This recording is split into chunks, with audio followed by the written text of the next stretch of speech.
पर अजय चौटाला को लेकर आज दिल्ली कोर्ट में सुनवाई होगी। इस वक्त की बड़ी खबर से आपको रूबरू करवा रहे हैं। एक बार फिर से मुश्किलों में चौटाला परिवार घिरता हुआ नजर आ रहा है।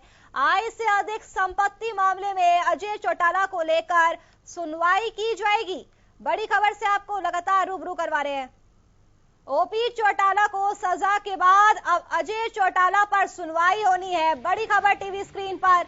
अजय पर आय से 340 अधिक संपत्ति अर्जित करने का आरोप है।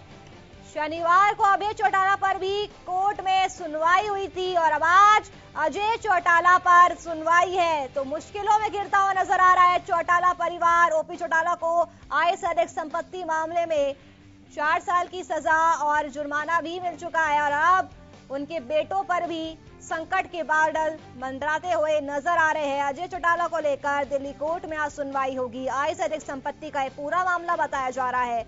ओपी चौटाला को सजा मिलने के बाद अजय चौटाला पर होगी सुनवाई। बताते चले कि अजय पर आय से 340% अधिक संपत्ति अर्जित करने का आरोप है। तो शनिवार को अजय चौटाला पर भी कोर्ट ने सुनवाई की थी। उन पर भी आय से अधिक संपत्ति का पूरा मामला है।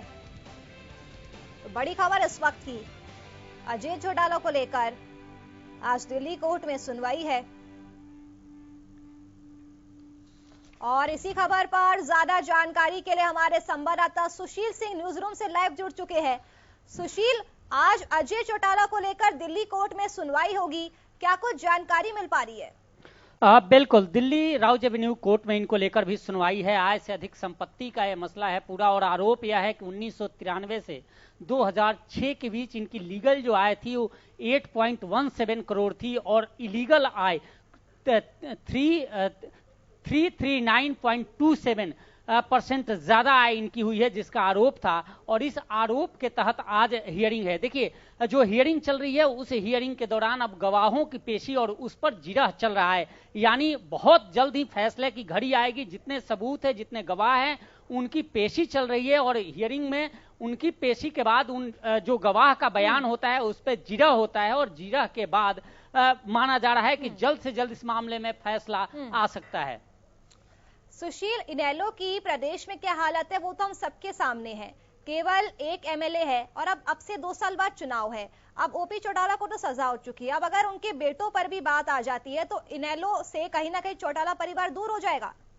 देखिए, इनेलो ओम प्रकाश चौटाला को सजा हो चुकी है। अभय चौटाला पे मामला चल रहा है। उन पे भी 8 तारीख को 8 जून को सुनवाई होनी है। लेकिन आज जो हियरिंग चल रही है, यह हियरिंग जेजेपी के प्रधान जो जिन्होंने संस्थापक हैं अजय चौटाला, उनके ऊपर यह हियरिंग है और उनके ऊपर यह आरोप है। इन तीनों को अगर देखें, चाहे ओम प्रकाश चौटाला का जिक्र करें, अभय चौटाला का जिक्र करें या अजय चौटाला का करें, तो इनमें सबसे ज्यादा बड़ा आरोप जो है वो अजय चौटाला पे है। वो जेजेपी के जो प्रधान है, इन पर आरोप है और इन पर आरोप है कि इन्होंने अपनी संपत्ति इलीगल वे से सबसे ज्यादा बढ़ाई है।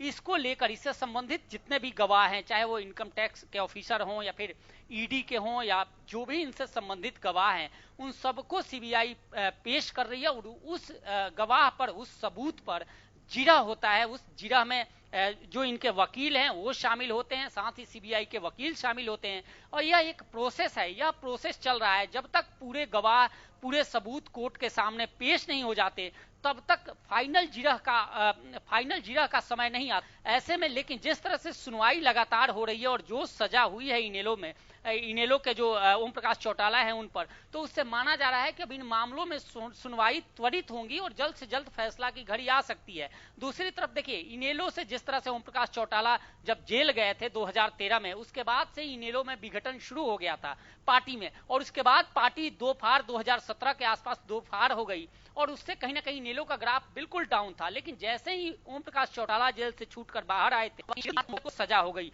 अभय चौटाला पे ऑलरेडी तलवार लटकी हुई है। लेकिन अब जेजेपी प्रधान जो अजय के पुत्र दुष्यंत चौटाला खुद इस सरकार में साझेदार हैं, उप मुख्यमंत्री हैं और ऐसे में इनको सजा होती है तो असर जेजेपी की रणनीति पर, संगठन पर, यह देखने वाली बात होगी। और आज यह सुनवाई है, अभी और हियरिंग चलेंगी और माना जा रहा है कि अगर हियरिंग तेज हुई तो निश्चित तौर पर जल्द से जल्द वो घड़ी भी आएगी जब फाइनल जिरह होगा और उसमें माना जाएगा कि क्या कोर्ट इन सबूतों से प्रभावित होकर गिल्टी करार देती है या फिर इनको बरी करती है। तो निश्चित तौर पे ये भविष्य के गर्भ में है, लेकिन जो भी फैसला आएगा वो जरूर कहीं ना कहीं पार्टी की नीति और रीति को तय करेगा, संगठन के कार्यशैली को तय करेगा और कहीं ना कहीं हरियाणा की राजनीति में एक बड़ा फैसला होगा। जी शुक्रिया सुशील, आपका तमाम जानकारी दर्शकों तक पहुंचाने के लिए।